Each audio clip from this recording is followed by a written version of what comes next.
Time हम सबकी जिंदगी का एक बहुत ही इंपॉर्टेंट हिस्सा है। हम सब ये जानते हैं कि टाइम कभी किसी के लिए रुकता नहीं और हमेशा आगे ही बढ़ता है। टाइम का एरो जो है वो हमेशा प्रेजेंट से फ्यूचर की तरफ ही बढ़ता है और ना कि प्रेजेंट से पास्ट। लेकिन ये तो टाइम का एक बहुत ही बेसिक अंडरस्टैंडिंग है। आप ये तो जानते रहोगे कि क्लॉक्स और वॉचेस के इन्वेंशन से पहले भी टाइम एग्जिस्ट करता था और ये क्लॉक्स सिर्फ एक मेजरिंग डिवाइस है ऑफ टाइम। तो टाइम एग्जैक्टली है क्या और ये इतना इंपॉर्टेंट क्यों है? फिजिक्स ही एक ऐसा सब्जेक्ट है जिसमें हम इसकी डिटेल स्टडी कर सकते हैं। तो आइए हम टाइम के बारे में जानते हैं। तो टाइम की हिस्ट्री बहुत लंबी है।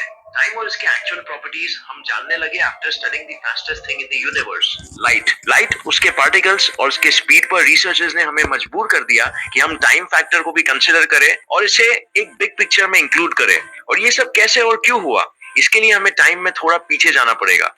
तो in the middle of 19th century James Clerk Maxwell के वजह से लोगों को ये पता चल गया था कि लाइट एक इलेक्ट्रोमैग्नेटिक वेव है जो ट्रैवल करती है at a constant speed in a vacuum, जैसे कि स्पेस फॉर एवरीवन। और जैसे कि हमने मेरे 4 फंडामेंटल फोर्सेस वाले वीडियो में डिस्कस किया था कि कैसे उन्होंने इक्वेशंस और फॉर्मूले भी बनाए ये फिनोमेनन को एक्यूरेटली डिस्क्राइब करने के लिए, बट उनकी ये डिस्कवरीज ने फिजिक्स में थोड़े क्वेश्चंस खड़े कर दिए जिसे एक पैटेंट क्लर्क सॉल्व करेगा। हम सब जानते हैं अल्बर्ट आइंस्टाइन। तो अल्बर्ट आइंस्टाइन के लिए क्लासिकल रिलेटिविटी ये बताती थी कि यूनिवर्स में कोई भी चीज एब्सोल्यूट मोशन या एब्सोल्यूट रेस्ट में नहीं है। हर कोई चीज मूव करती है relative to each other. For example imagine कीजिए दो बच्चे एक ट्रक में कैच खेल रहे हैं। ये ट्रक 50 किलोमीटर पर आवर की स्पीड में चल रही है, बट ये बच्चे इस स्पीड को परसीव नहीं कर सकते। इनके लिए ये अपनी जगह पे स्टिल खड़े हैं। जब वो बॉल थ्रो करते हैं एक दूसरे की तरफ तो बॉल की स्पीड होती है 10 किलोमीटर पर आवर, बट ये स्पीड ये बच्चे जो ट्रक में खेल रहे हैं उनके लिए है। अब अगर एक दूसरा बच्चा उन्हें खेलते हुए देख रहा है तो क्या बॉल की स्पीड उसके लिए भी 10 किलोमीटर पर आवर होगी? नहीं, राइट। उसके लिए बस की स्पीड भी ऐड होगी। तो अगर बॉल बस के मूविंग डायरेक्शन में कैच हो रहा है तो बच्चा जो बाहर खड़ा है उसके परसेप्शन में बॉल की स्पीड होगी 50 kilometre per hour plus 10 kilometre per hour, जो 60 किलोमीटर पर आवर होता है। बट क्या वो बच्चा एब्सोल्यूट स्टेट ऑफ रेस्ट में है? नहीं, वो भी मूव हो रहा है क्योंकि अर्थ कॉन्स्टेंटली मूव हो रहा है और यहाँ तक कि हमारा सन और हमारा एंटायर गैलेक्सी भी मूव हो रहा है कॉन्स्टेंटली। सो यूनिवर्स में कोई भी चीज एक एब्सोल्यूट स्टेट ऑफ रेस्ट में नहीं है। हर चीज मूव हो रही है रिलेटिव टू ईच अदर। ये है क्लासिकल रिलेटिविटी। अब जैसे हमने ये एग्जांपल में देखा था कि बस के मोशन की वजह से थ्रो किए बॉल की स्पीड में बस की स्पीड भी ऐड हो जाती है, बट क्या ये प्रिंसिपल यूनिवर्स में हर किसी चीज पे अप्लाई होता है? क्या यूनिवर्स में हर किसी चीज की स्पीड रिलेटिव है एक दूसरे से? क्या ऐसा कुछ नहीं जिसका स्पीड हमेशा कांस्टेंट ही रहेगा इर्रिस्पेक्टिव ऑफ इट्स सोर्स? इस सब्जेक्ट में जेम्स क्लर्क मैक्सवेल ने एक बहुत ही इंपॉर्टेंट कंट्रीब्यूशन दिया था। हमने मैक्सवेल के बारे में मेरे पिछले वीडियोस में डिस्कस किया है कि कैसे उन्होंने इलेक्ट्रिसिटी और मैग्नेटिज्म को यूनिफाई किया 4 ब्रिलियंट इक्वेशंस में। उन्होंने ये भी बताया कि लाइट और कुछ नहीं बल्कि एक इलेक्ट्रोमैग्नेटिक वेव है travelling through the empty space, जिसकी speed no matter what constant ही रहेगी फॉर ऑल ऑब्जर्वर्स, चाहे वो बीम ऑफ लाइट एक 100 किलोमीटर पर आवर की स्पीड में चलने वाले कार से हो या एक स्टेशनरी कार से। तो लाइट एक यूनिवर्सल कांस्टेंट है। बट क्या ये क्लासिकल रिलेटिविटी के स्टैंड पॉइंट से पॉसिबल था? लाइट की स्पीड है 186,000 miles per second, but relativity के हिसाब से नेचुरली ये क्वेश्चन आ जाएगा, रिलेटिव टू व्हाट? तो ये 19th सेंचुरी का एक बहुत बड़ा प्रॉब्लम था। इसका मतलब ये था कि या तो हमें मोशन और उसके लॉज की ठीक से अंडरस्टैंडिंग नहीं है या तो फिर इलेक्ट्रोमैग्नेटिज्म और लाइट की, हमारे फिजिक्स के कोर बेसिक्स की अंडरस्टैंडिंग खतरे में थी।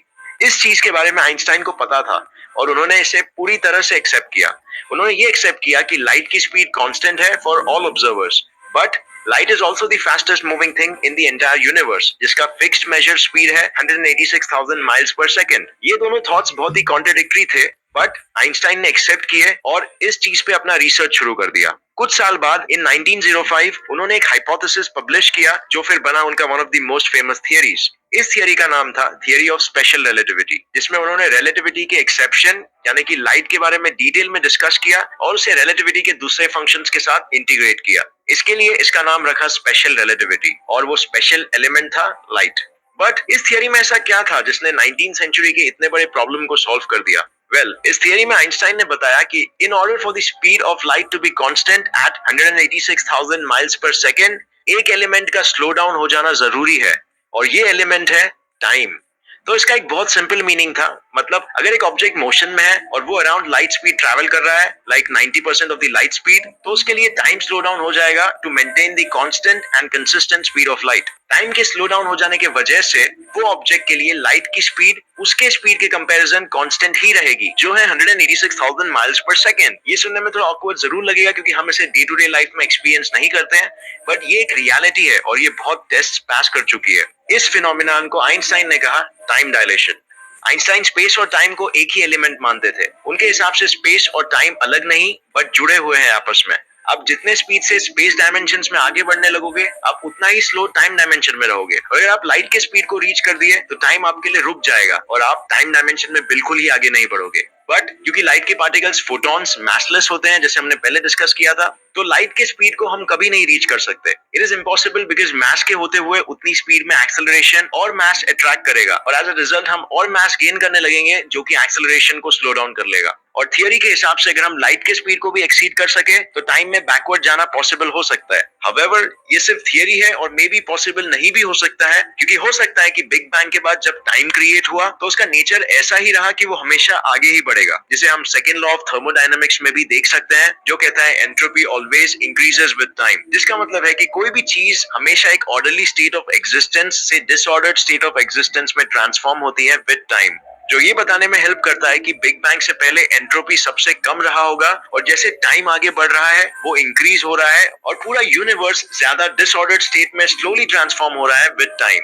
तो गाइस, इस वीडियो के लिए बस इतना ही।